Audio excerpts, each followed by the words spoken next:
উপদেষ্টা আসিফ মাহমুদ সজীব ওনার স্বাক্ষর এবং সচিবের সই নাই সেখানে। তদন্তে আসবে ডিটেলস। আমি এর বেশি এখন বলা ঠিক হবে না।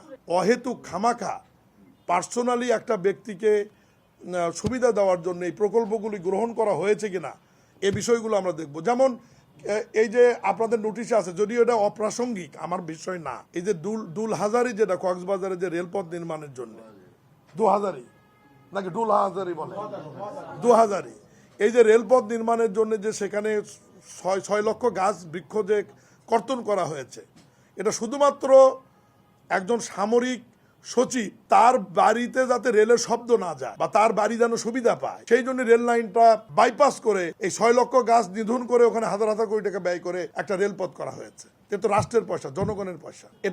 এটা ফাইলে যতটুকু আমি দেখেছি, এটা সজীব কি ভুয়া না কি নামে একজন উপদেষ্টা আসিফ মাহমুদ সজীব ওনার স্বাক্ষর এবং সচিবের সই নাই সেখানে।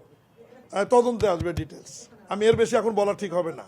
না ও পিরোজপুরের না, এটা অন্য প্রজেক্ট, অন্য জায়গার। আসুক ডিটেলস, তদন্তে আসুক মন্ত্রণালয়ের। এটা শুরুর দিকে থেকেই বন্ধ।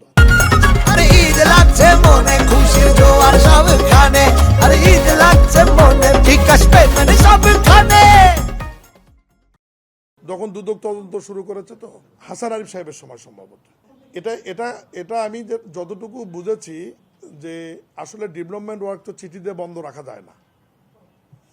ডেভেলপমেন্ট ওয়ার্ক কিন্তু চিঠি দিয়ে বন্ধ রাখা যাবে না, এটা তো মানবাধিকার লঙ্ঘন হবে। যে কেউ হাইকোর্টে গিয়ে রিড করতে পারবে। তো এই কারণে মুখে মুখেই বলে দেওয়া হয়েছে যে আপাতত দুদকের এই সমস্ত নিষ্পত্তি না হওয়ার পর্যন্ত পিরোজপুরের কাজ বন্ধ থাকবে।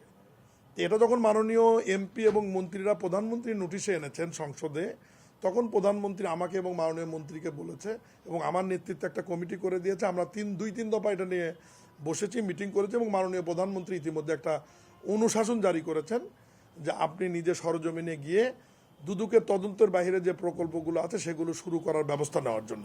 এবং আমরা নীতিগত সিদ্ধান্ত নিয়েছি, ঈদের পরে যাব এবং পিরোজপুরের সমস্ত বিভাগেরই কাজ আমরা ইনশাল্লাহ শুরু করব নিয়মের মধ্যে দিয়ে, এবং সেখানে নতুন নতুন বরাদ্দও যাবে।